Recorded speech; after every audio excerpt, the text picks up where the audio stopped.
नमस्कार साथियों।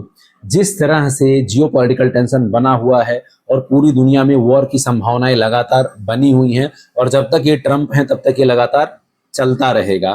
तो ऐसे सिचुएशन में एक आम इन्वेस्टर कहाँ निवेश करे जहां से उनको मैक्सिमम रिटर्न मिल सके, इसके बारे में डिटेल में बात करेंगे।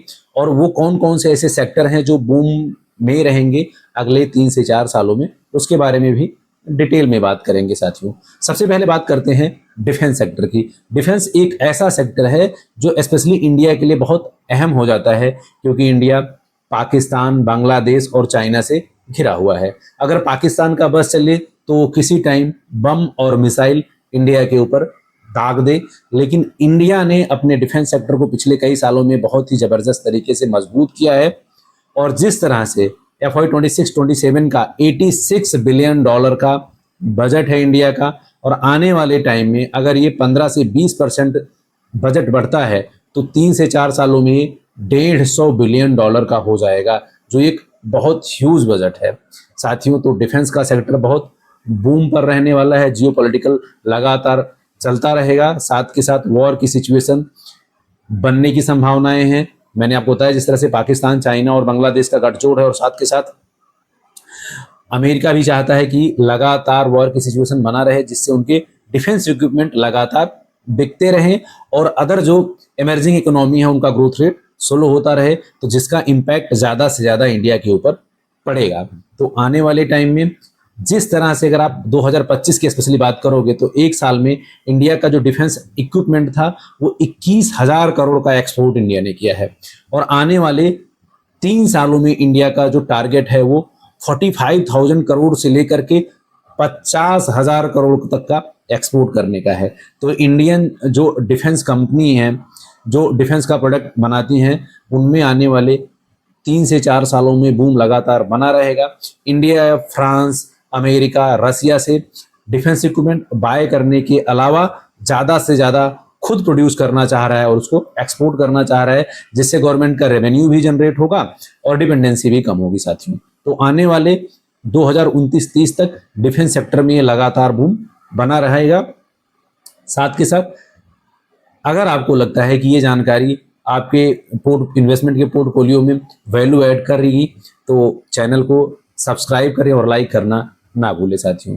अगला जो अहम सेक्टर हो जाता है वो है AI का। साथियों, AI का ज़माना है और आने वाले टाइम में ऐसा माना जा रहा है कि अगले 2 से 3 साल में AI बहुत बड़ा बिजनेस कैप्चर कर लेगा हर क्षेत्र में, चाहे वो IT हो, मैन्युफैक्चरिंग हो, फिर आपका इंफ्रा हो, सब पर बहुत बड़े लेवल पर AI का यूज होगा।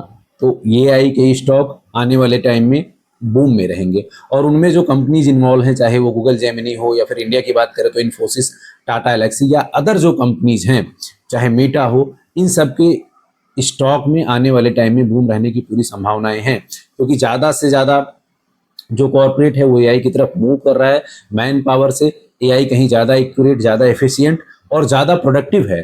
तो आने वाले टाइम में AI का स्टॉक सबसे ज़्यादा बूम करने वाला है। डिफेंस सेक्टर और AI सेक्टर आने वाले टाइम में टॉप परफॉर्मिंग में से एक माने जाएंगे, अगर मैं इनके सेक्टर और स्टॉक की बात करूं।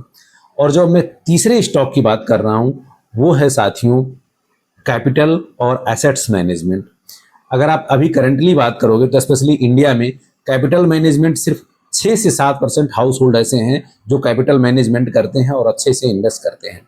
अब इन्वेस्टमेंट जिनके थ्रू करते हैं, चाहे वो BSE हो या अभी आप अगर टॉप कंपनीज निकाल के देखो तो HDFC कैपिटल मैनेजमेंट हो, निपोन हो, आदित्य बिरला हो, ये इतने सारे एसेट्स कैपिटल मैनेजमेंट की कंपनीज हैं। इनका जो रेवेन्यू जनरेट होता है वो मेजर ट्रांजैक्शन चार्जेस से होता है। और अभी अगर 6 से 7% इंडियन इन्वेस्टमेंट कर रहे हैं तो आने वाले टाइम में आप लगा सकते हो कि इस सेक्टर में कितना ज़्यादा पोटेंशियल है। और ये जो इनका रेवेन्यू है वो अकाउंट्स ओपनिंग से लेकर के ट्रांजैक्शन चार्जेस से लेकर के और जितने number of transaction in a day होंगे उससे ये ज़्यादा से ज़्यादा रेवेन्यू जनरेट करते हैं। तो आने वाले टाइम में जैसे जैसे लोगों का इन्वेस्टमेंट की तरफ जागरूक बढ़ेगा और लोग इन्वेस्टमेंट करेंगे तो इन सभी कंपनीज में लगातार इनके स्टॉक्स में तेज़ी देखने को मिलेगी। तो ये 3 स्टॉक ऐसे हैं जो आने वाले 3 से 4 सालों में ये सेक्टर बूम करेगा ही करेगा, साथ के साथ इनके अंडर जो कंपनीज आते हैं वो भी बहुत जबरदस्त तरीके से बूम करेंगे। साथियों, ये कोई इन्वेस्टमेंट का एडवाइस नहीं है, आप अपना रिसर्च करें, एनालिसिस करें और अपने एडवाइजर का सलाह जरूर लें। कंपनी का फाइनेंशियल स्ट्रक्चर देखें, पीई चेक करें, एमयू साइज चेक करें, उसके बाद अपने इन्वेस्टमेंट को आगे करें। साथ के साथ लॉन्ग टर्म का प्रोस्पेक्ट रखें, एटलीस्ट 3 से 4 सालों का प्रोस्पेक्ट आपका होना ही चाहिए। हालांकि ये ऐसे सेक्टर हैं जो आने वाले 2 साल या 3 साल में ही बहुत ही ज़्यादा ग्रो करने वाले हैं, लेकिन फिलहाल अगर आपका प्रोस्पेक्ट 2030 से आगे का है तो इन सभी में आप स्टॉक्स पिक कर सकते हो और इससे क्या होगा कि आपका पोर्टफोलियो भी डाइवर्सिफाइड रहेगा।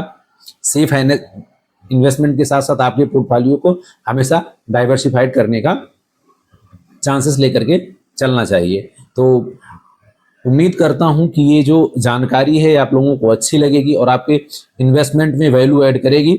तो अगर वैल्यू ऐड करता है तो अपने साथियों के साथ इस वीडियो को जरूर शेयर करें। आज के वीडियो में इतना ही, मिलते हैं नेक्स्ट सेशन में।